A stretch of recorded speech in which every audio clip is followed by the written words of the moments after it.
So what we saw in the last lecture is that modus ponens is sound. We had also proved it. So in this lecture what we are going to see is we will prove that modus ponens is incomplete, okay, and then we will see that what steps needs to be done to remove this incompleteness. So let us take an example. This is our kb or knowledge base is given as rain, and then rain or snow, and then it implies wet, and the formula given to us is wet. So we have the inference rule with us, that is modus ponens. Now if you see this what it says, that the rain is true, and then rain or snow implies wet. So if rain is true, that means they should imply wet, and the wet is semantically true. Okay, that means the wet can be derived from here, right? But for modus ponens we have a special syntactic form. Modus ponens का जो form होता है, this is something like this: f implies g, then you can derive g. So there is nothing like or here. यहाँ पे or का कोई provision नहीं है. That means we can say that the modus ponens cannot be applied here. Hence modus ponens is incomplete. तो अभी तक जो हम modus ponens जानते हैं, यहाँ से हम कह सकते हैं कि modus ponens हमेशा हमारा incomplete है. Now how can we fix this incompleteness of modus ponens? So there can be two ways. Either जो हम set of formulas use कर रहे हैं, जैसे f implies g, we should restrict it. ठीक है, हम इसे restrict इस ढंग से करें ताकि ये complete हो जाए. तो this process या फिर जो propositional logic को हम restrict करेंगे जो symbols को, तो we call them horn clauses. Okay, we call them horn clauses.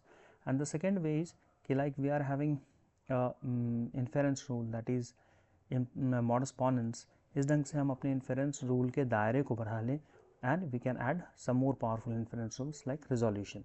So these two can be the solution to it. Now we will see the first one, that is modus ponens with horn clauses. So to define horn clauses you need to have understanding of definite clauses as well as the goal clauses, right? So either of them, अगर कोई clause या तो definite है या goal है, then we call it as horn clause. So first statement is कि एक clause जिसका फॉर्म इस ढंग से हो, PA, P1 and P2 and PK which implies Q, और P1, P2, PK and Q are propositional symbols. ठीक है, तो अगर इस ढंग का फॉर्मेट है हमारे पास, तो हम बोल सकते हैं कि ये डेफिनेट क्लॉज है, right? We can say that this is a definite clause. Regarding goal clause ये सारा कुछ सेम रहेगा, बट यहाँ पे क्यू की जगह फॉल्स हो जाएगा. अब हम कुछ एग्जाम्पल देखते हैं. इससे पहले एक और बात मैं जो आपको बताना चाहूँगा, दिस इज़ कि एक डेफिनेट क्लॉज का फॉर्मेट हमेशा ऐसा होता है कि अब पॉजिटिव इन्फॉर्मेशन और positive information implies a positive information. ठीक है, इस ढंग का फॉर्मेट होगा हमेशा. अगर यहाँ पे नेगेशन है, दैट मीन्स आप इसे डेफिनेट नहीं कह सकते हो. तो यहाँ जैसे देखो, रेन और snow and rain and snow, and it implies traffic. So this is a definite clause because this is of this form. Traffic, this is a definite clause because यहाँ पे k का वैल्यू आप 1 रख सकते हो. ठीक है, 1 रख सकते हो, इवन 0 भी कर सकते हो. तो यहाँ अगर आप देखो k का वैल्यू 0 कर दें हम, तो ये इस तरफ वाला पार्ट पूरा मूव हो जाएगा और सिर्फ ट्रैफिक बचेगा. That's why it is also definite clause. Here negation traffic, this is not a definite clause. जैसा हमने बताया कि सिर्फ positive information implies positive information होना चाहिए. दूसरा जो एग्जांपल है हमारे पास, rain and snow implies traffic और peaceful. So again this particular side is having a और स्टेटमेंट. सो ये हमारा डेफिनेट क्लॉज नहीं है. इस तरफ हमारा सिर्फ क्यू होना चाहिए, एक प्रोपोजिशनल सिंबल होना चाहिए. Now coming to the next term, that is goal clause. तो a goal clause is the form P1 and P2 and PK and it implies false. So जैसा कि एग्जाम्पल है हमारे पास, traffic and accident is equal to false. Now a horn clause is either a definite clause or a goal clause. कोई भी एक अगर होगा तो वो horn clause कहलाएगा. तो अब देखिए इसका जो फॉर्मेट है, ये फॉर्मेट कैसा है, P1, P2, PK, ये फॉर्मूलाज हमारे पास दिए हुए हैं, and we are having the and of all the formulas and this implies Q, then we can derive this value Q. Okay, so a horn clause is a clause with at most one positive literal. ठीक है, at most यानी maximum इसमें एक positive literal होना चाहिए horn clause में. Now if we see, okay, so we have studied that this is our general form of modus ponens. ये हमारा जनरल फॉर्म हो गया अब मॉडस पोनेंस का। तो अब हम एक चीज़ देखते हैं कि लेट अस से ये जनरल फॉर्म कैसे अप्लाई करेंगे। Wet and we are given weekday, okay, so these two are true, and then we are having wet and weekday, and this implies traffic,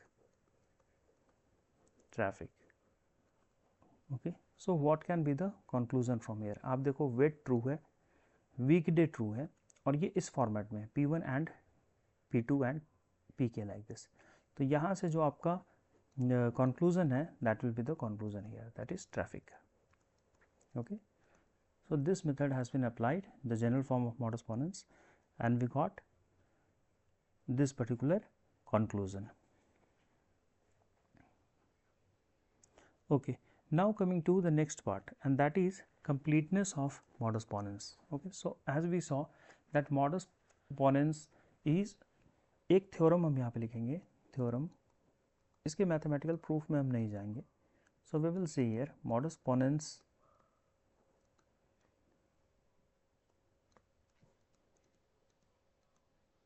is complete with respect to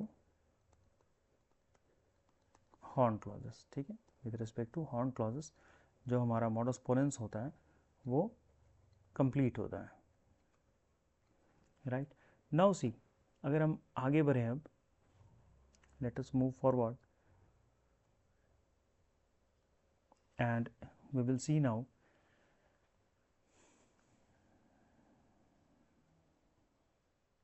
let us take an example, and the example is our KB or knowledge base contains rain, contains weekday, contains rain implies wet, contains wet and weekday implies traffic, okay. So these are the informations in our knowledge base, okay. These are the informations in our knowledge base. Now what we have to do is, if I ask, I think you all would be remembering the ask operation. So if I ask is there traffic, if I ask is there traffic, ये मैं अपने knowledge base से पूछ रहा हूँ या अपने system से पूछ रहा हूँ, तो what will be the information? Now I need to check, basically ये जो कहने का मतलब है, इसका मतलब ये है कि मैं ये जानना चाह रहा हूँ कि if KB can derive traffic, if KB can derive traffic, ठीक है, this I want to know. Now see, एक और चीज़ हमारे पास जो यहाँ से निकल के आ रहा है वो ये है कि जो भी फार्मूलाज आपको दिया हुआ है, ठीक है, what we can see is, जो भी फार्मूला आपको यहाँ पे दिया हुआ है, they all are Horn clauses, ठीक है, they all are Horn clauses. आप देख सकते हो यहाँ पे कहीं नेगेशन नहीं है, तो they all are Horn clauses, right.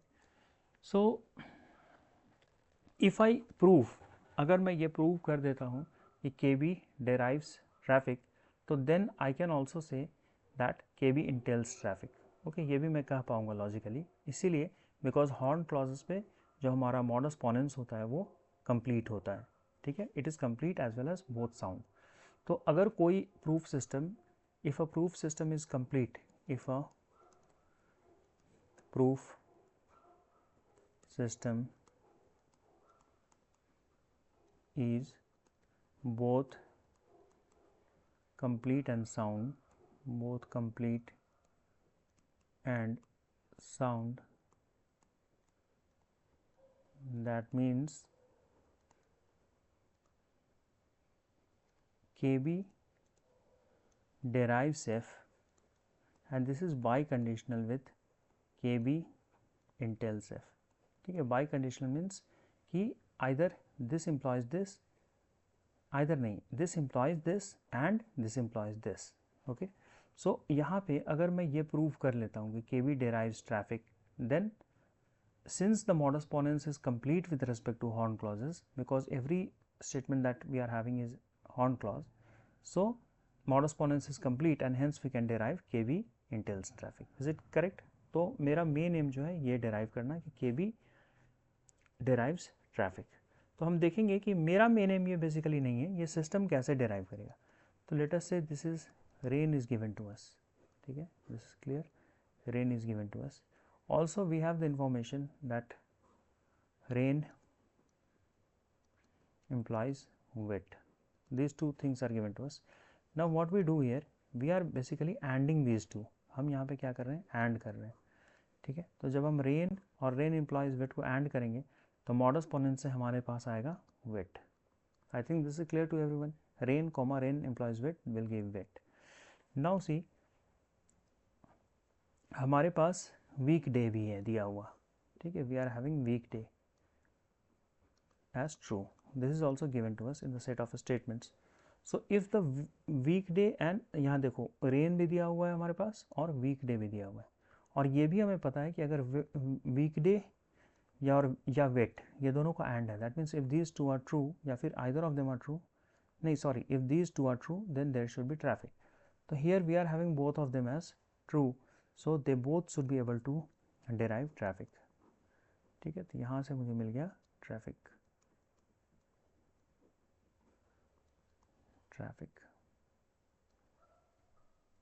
Okay,